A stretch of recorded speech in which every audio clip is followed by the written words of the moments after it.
Ja, desværre så er mit svenske heller ikke så godt, så so I'll stick to English from now. But if you have any questions, I prefer that you wait for them after the presentation, and you could address me in Swedish, of course. I understand. Just a little bit about what I will talk about. I'll share some experience from Denmark, from the Danish energy efficiency obligation scheme we have. But before I do that, I might just go through who I am. My name is Ulrich Bang. I'm Director of European Affairs in the Danish Energy Association. So we are an industry association for energy companies. So our sister organization, we share office in Brussels, is Svensk Energi. This is one of the topics where we actually don't agree, to put it mildly. Besides from that, we have a very good relationship, of course. So this is just a little bit about the association we have, or what we actually believe in, and our commitment. Our members are generators, retailers, and distributors. And of course, the Danish energy companies are investing heavily in renewable energy efficiency, and the whole transition to a low-carbon energy system. That is the prospects they see. So the first question I'll actually start with is, why bother about energy efficiency? I know it has been, the discussion in Sweden is different from Denmark. In Denmark, it has been a discussion or part of the energy policy mix for the last 30 years, since the oil crisis in the 70s. And today, there's actually a broad consensus that energy efficiency is important. And why is that? This is actually the reason why. Energy efficiency is improving our competitiveness. And this is something everyone agrees about. This is a study done by the National Bank of Denmark in 2009, looking at, what it shows is the link, what happens to your output price in industry when energy prices doubles. So what it shows, this is Sweden, so you can see that your energy prices will increase in industry a little bit more, almost 5%, when the energy prices are doubling. What's interesting, if you compare to China, you actually you are gaining competitiveness compared to China when you face increasing energy prices. The other side of the coin is actually investing in being more energy efficient, is actually improving your competitiveness. And I think this is the story about why energy efficiency is supported by any party in the Danish parliament. Talking about energy efficiency, how to improve efficiency. It has to be cost effective, of course. This is a slide from an evaluation of the entire Danish energy efficiency policy carried out by the Danish Energy Agency, that is STEM in Danish. And it shows the red line here is what the price of energy is to society. It's indexed in order to compare different measures. So what this shows you, if the bar here is below that line, it actually means it's more cost effective for society to consume the energy than to save the energy using this instrument. And it shows that the energy efficiency obligation is one of the most cost-effective instruments. And this is the reason why it is supported as much as it is today. So this would be my more political intervention. Now I'll just go through what are the basics on the Danish obligation scheme. First, why do we do it? It's money. Our members are energy companies. It's about profit, and it's actually a good business for them. So that is why they are interested in the energy efficiency obligation that we're having today in Denmark. The way they do it, they actually approach their customers directly, they bundle it with other services, or they outsource it to someone else. But still, it's a good business overall for them. And as Ian mentioned earlier, energy efficiency obligations is kind of a market-based system, and it is a market for energy savings. So you put an obligation on someone, the energy saving targets on the distributor or the retailer. you find out how to measure the savings and where to implement it. That is, you could say, that is the supply side, where you have the demand side here. And the interaction between is what you could say the marketplace. And this is just, and that is just the overall structure of it. And now I think I'll go down into details on what is the regulation in Denmark on the demand side and on the supply side of this scheme. But before I do that, this is just a case to reflect on the discussion on, do we actually need the policy? Are we economic rational beings, human beings? This is from a big pharmaceutical company in Denmark. They have more than 5,000 employed all over the world, and it's a high-skilled, high-educated workforce. And even though they are, when approached by energy companies providing energy services to them, they can identify a lot of savings. Last year, they actually saved 10% of their energy consumption, mainly by improving the ventilation system. In pharmaceutical production, the air quality is very important, so you're actually using a lot of energy in your ventilation system. And the measures they implemented, besides changing the operation of the ventilation system, was heat recovery from the ventilation as well, and some fuel substitution, and they're looking at boilers. So this is just looking at, this is a big industry where they have a high-skilled labor force, and they are, it's not the technical knowledge they lack, but they lack the focus. And the reason why is that any industry, they are focusing on their core business. A core business for a pharmaceutical company is not looking or chasing energy savings. It is producing pills or whatever they are producing. So, details on the Danish obligation scheme. First of all, how do we create the demand for energy savings? And I'll go into how to measure the savings. And finally, what does the market look like? And some results to wind up with. So the obligation is on the distribution companies in Denmark. And they have an obligation according to the amount of energy they distribute. When it's a distribution company, it's a netbolaget. And it's on oil and oil for heating only, and district heating, gas, and electricity in Denmark. And the obligation is according to the amount of energy they distribute on a 3-year average. The last 3 years average, that's what you use. And that's important, so you actually know that your target is more or less, it's predictable what your target will be the following year. And you set the target for 3 years in advance. And that is important for the industry because they are going to ramp up their business and to change their business model.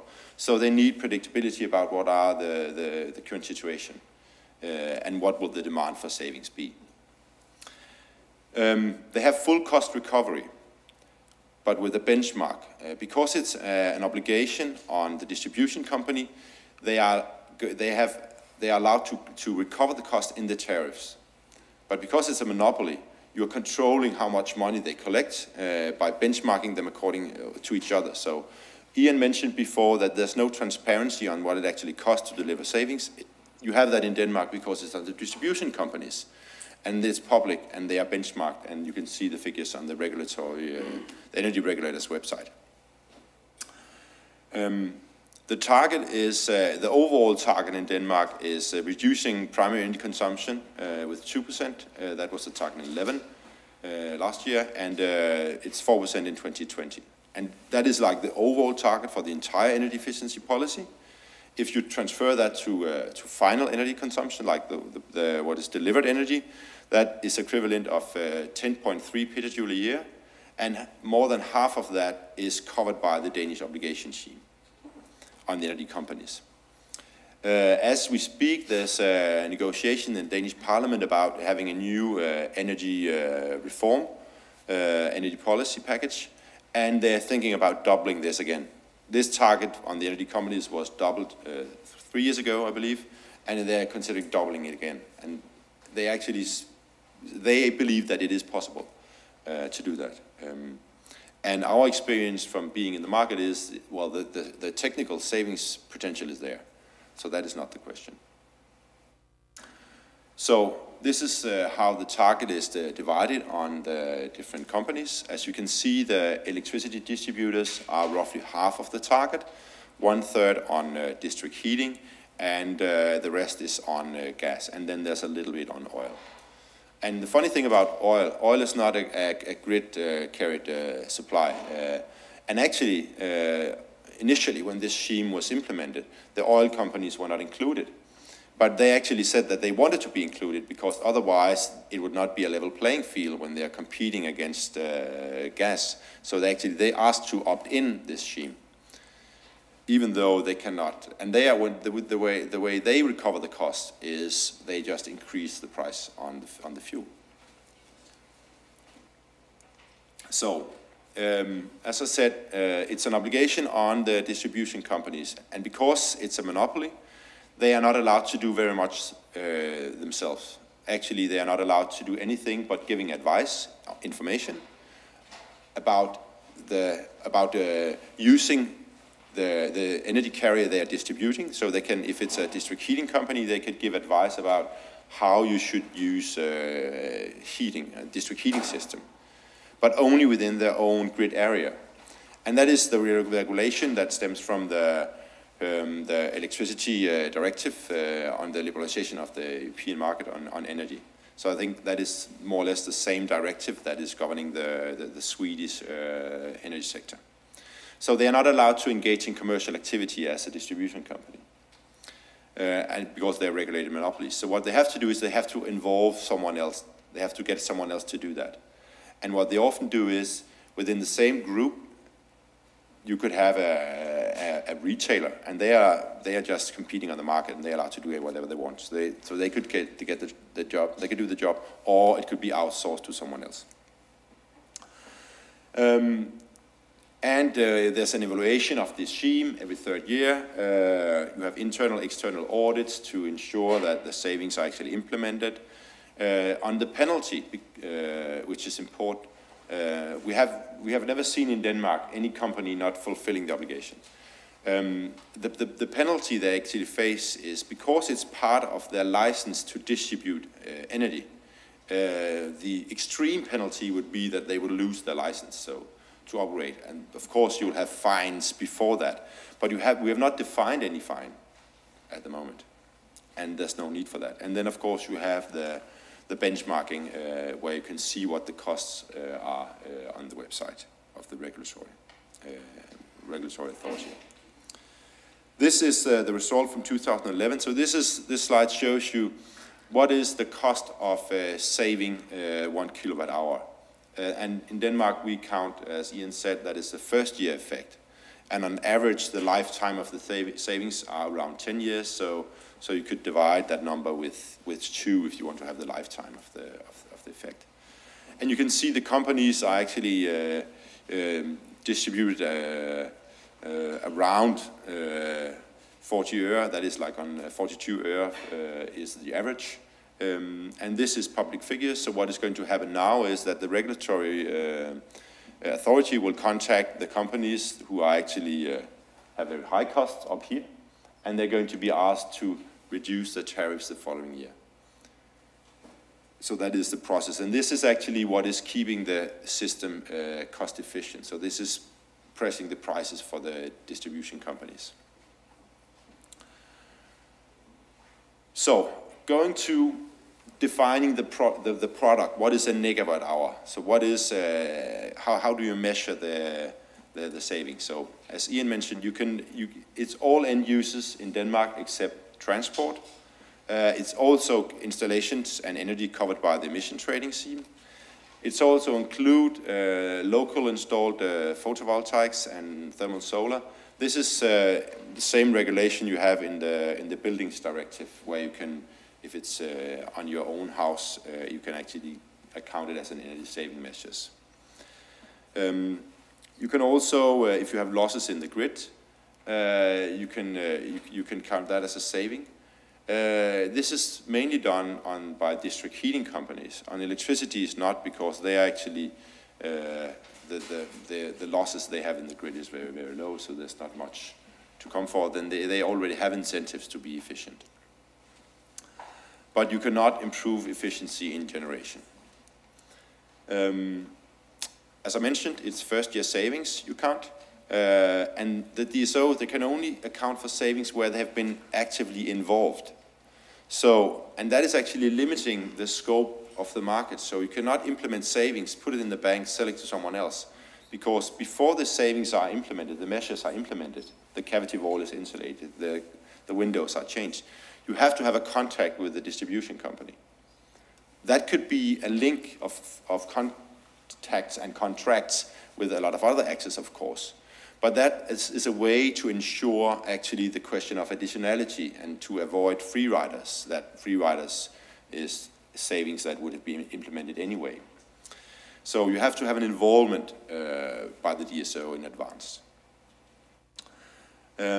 And then in 2011, there's an implementation of weighting factors or priority factors on savings, saying that if it's a saving outside the ETS, so if it's a individual gas boiler or oil for heating, that saving is actually multiplied with 1.5 because you want to incentivize investments to reduce CO2 emissions.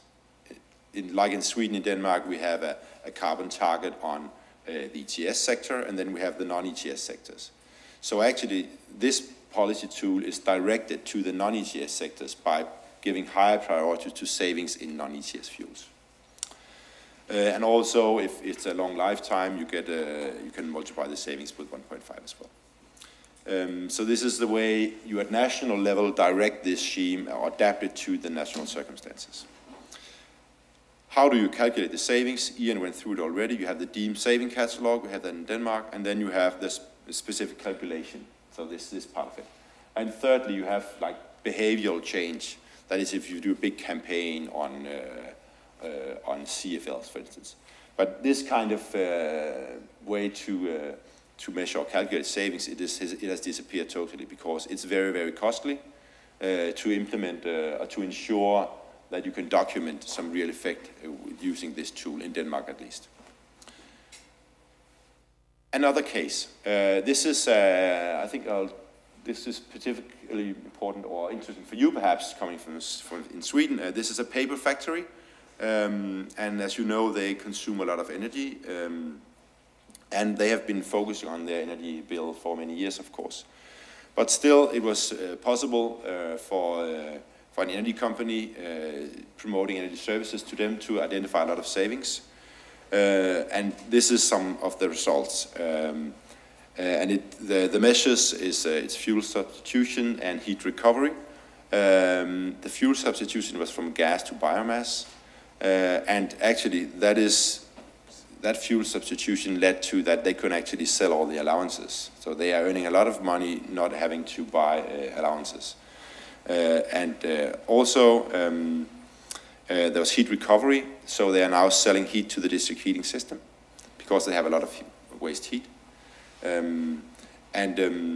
As you can see here, it's quite good business for them. And you shouldn't imagine that this could happen at a paper factory where they are so focused on energy consumption. So energy consumption has been the highest input factor or cost in this company for many years. It's much more than the salaries they're paying the workforce. But still, you can find a lot of savings. So, how to verify the savings? The utilities are responsible for verifying it. They have to keep the report and the data, and then you have spot controls by the Energy Authority, and yeah, it's considered as a simple and cost-effective model. And I think the last control identified that 5% of the samples you could actually question whether the figures were right, and then they had to change it. I think and there was no overlap identified at all between the companies. So looking at the market, so this is a little bit about how was the setup, who's going to have the obligation, how do we create demand, how do we create the product, what kind of savings do we measure, and then what do we need more? Well, actually we don't need much more, because now you have to now you have the demand and you have the supply, and then you should have strong competition. So the regulation should focus on having a well-functioning market with a strong competition. Of course, the DSOs, as I mentioned, they're not allowed to implement any measures, more or less, and they don't implement it because they can't. It's too costly. But the core thing is that you have to make sure that you're not excluding anyone to be active on the market. Everyone should be able to do that, and then may the best man win. And then, of course, you should look if you have, like any other market surveillance you do in order to ensure high competition. So, yes, as I said, on the demand side, that is a monopoly regulated, and the rest is a market. So that is when if you're considering moving into this in Sweden, be very cautious about where do we need hard regulation and where do we need tough competition, and how do we do that in our policy design. So some key figures. So the government target is 1.9 terawatt-hour savings a year. The obligated parties, there are 540 district heatings, electricity and gas companies, oil companies. The cost recovery from the consumers is 910 million Danish kroner last year. In Denmark, we have 3.8, very difficult for you to see, but we have 3.3 million customers. That is 2.9 million households and 500,000 businesses.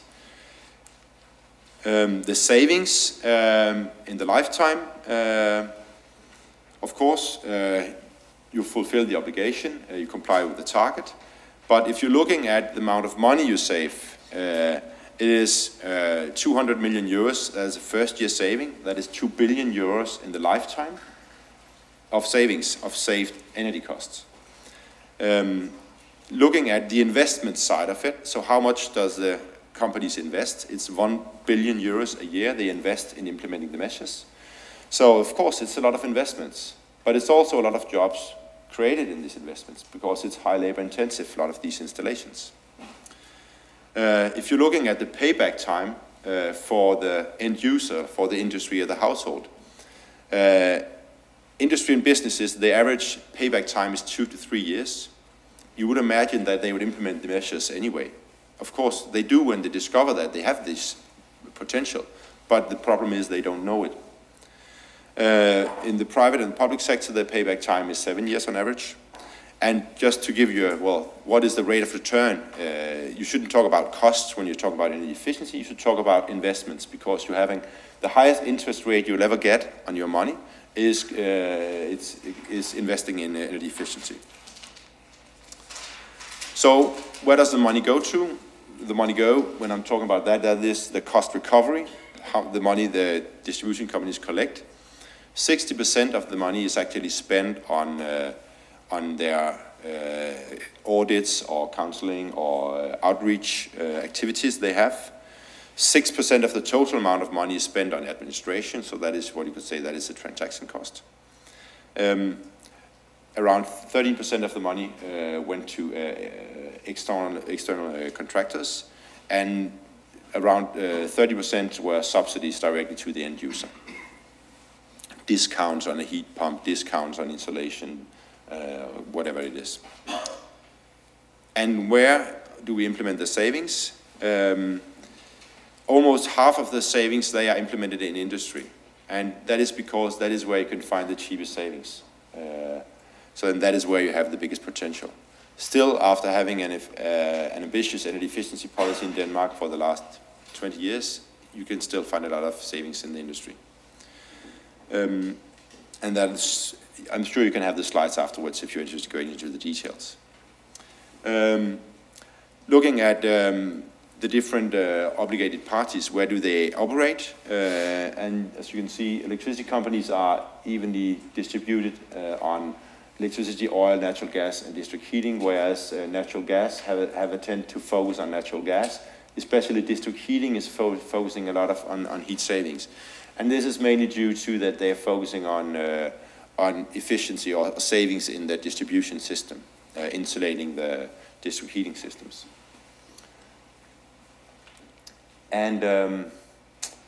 Yes, the consumers are quite satisfied with this scheme. This is an opinion poll we made last year, interviewing 300 businesses who has achieved these or received these services, and more than 80% are satisfied with the services. And also, and that is just as important, it is raising their knowledge about energy efficiency and how to go about it.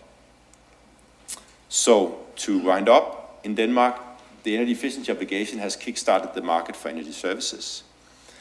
And what we see is that the retailers have actually changed their business model the last 5 to 6 years. From just selling electricity, now they are selling energy services. I remember when we started this scheme in Denmark, I toured around the country talking to all the members and telling them what are the opportunities in energy efficiency obligations. And I went to one board meeting at a retailer. It's called Dansk Energi. It's like mid-size energy retailer in Denmark. And I presented this great new blue ocean for them, these big opportunities. And then they looked at me and said, "Do you want us to save electricity? Are you stupid?" And that was like that was 2005.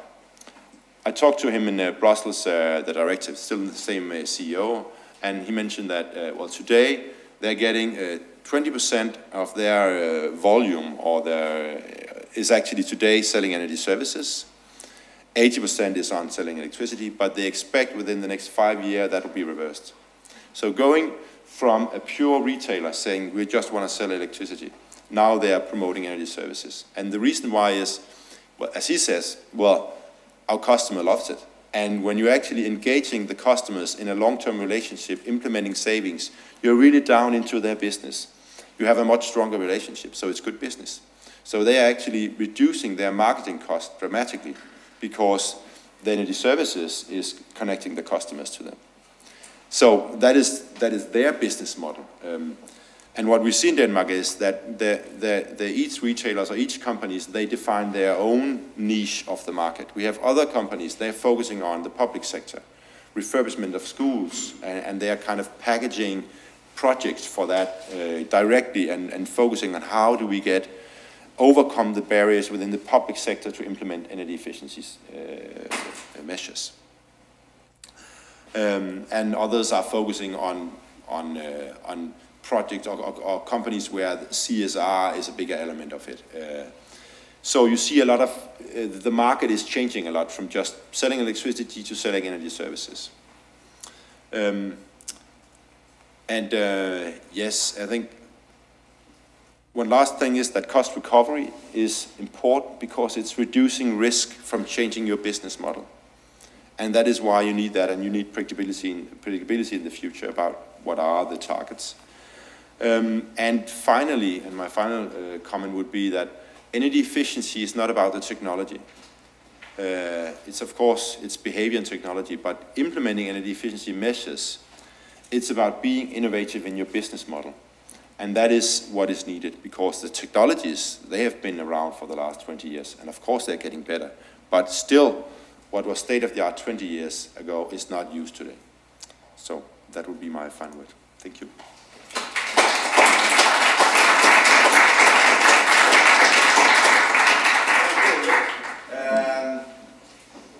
Did I catch it right? The cost for reduced 1 kilowatt hour was 4.2 euro, something like that? Yeah, yes. Yes. I don't know if you have had feed-in tariff nowadays, but what's the price? I have actually a slide on this. This is where in Denmark you compare what are the costs for what you could say low carbon solutions. So where you have, this is onshore wind, that is a feed-in for onshore wind before 2010.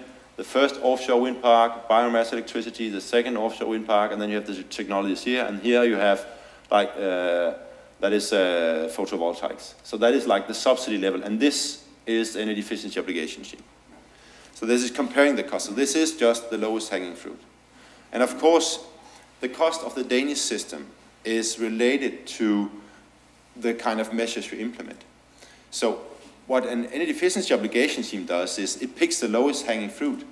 But how high up your tree you should climb to pick the lowest hanging fruit, that is something you design in in designing the deemed savings, for instance. If you want to have very deep renovation of buildings only, you could do that in an obligation scheme, but you will still climb up the trees and pick the lowest hanging fruit, but just higher up the tree. So. Great. Another question. I think your target is that half of the electricity production will be wind power production in 2020. The target for efficiency, how are your country translate this 20% lower? Is it 4% lower in your context, or what is the concrete absolute target for energy efficiency in Denmark? I think well, the 20%, the EU target on 20%, that is, I think it's the most ambitious target I have ever seen. It is equivalent of an absolute reduction of energy consumption within the European Union on 13% from 2005 to 2020. I haven't seen any country being able to do that. So it is just extremely ambitious. So, and well, what I think is important, and what we in the association think is important, that we should not focus as much on the target, but on the measures, because it is actually the policy measures that are going to deliver the savings or the improvement in efficiency. So that's much more important than the discussion about the targets. But of course, I'm not a politician, so so that the target is more or less minus 4% to 2020. Yeah. Okay, questions, please. I would like to ask you, what do you mean by innovation in business model? What do you mean? Can you repeat the question? Yes, so what do I mean about innovation in business models? So that comes back to the story I told before about the retailer saying, I'm just selling electricity, and now they're actually selling energy services. And where you actually need innovation or to do an extra effort is how to approach the customers. So the companies in our association focusing on the public sector, what they're doing a lot of, what they're trying very hard to do is how do we get public decision makers to take the decision to grant the money, or how could we actually finance? Because there are so many problems in the public sector, because that is the least rational of any actors, at least in Denmark. It might be different in Sweden. So that is where there's a lot of innovation in the sales department, you could say, on selling energy efficiency. So that is innovation, and the business model around that is, well, yeah, you could, maybe it's more marketing. I don't know if that answers your question. Thanks. Other questions before we have a... How do you approach the customers to make them agree? It depends on the different companies. Most of them, of the retailers, they have key account managers. So they have a manager responsible for contacting or selling, or being the key contact to one company. And his main task is not to know a lot about a lot of things, but it is to find out what are the needs of the company. There's actually another case, if I have the time. That is it was a trout farmer, like a fish farm. They had trout, and they had severe. The key account manager came to that fish farm and he asked, well, what is how are you doing and what are your problems? Well, his biggest problem was actually the environmental legislation were going to close down his business because they leach too much fertilizer, too much nitrogen to the water. So that was his biggest problem. That was top of his mind. And out of that came a project where you actually were able to double the volume of production and reducing the nitrogen leached to the river and having the stable amount of energy consumed. So that is an energy efficiency project. But selling it was like, what's top of mind on the customer? That is where you start. And that is mainly the key account manager, and that is what he has to be very good at, figuring out what is actually the problem. Other questions? And last question. I still wonder if the balance is optimal. If we have this half of the production would be windmills, and the cost to produce that, and it's very, very cheap, 1.4. Why haven't you increased the efficiency target? I think you should ask that to the politicians. Yeah. Okay, thanks Ulrich. You're welcome.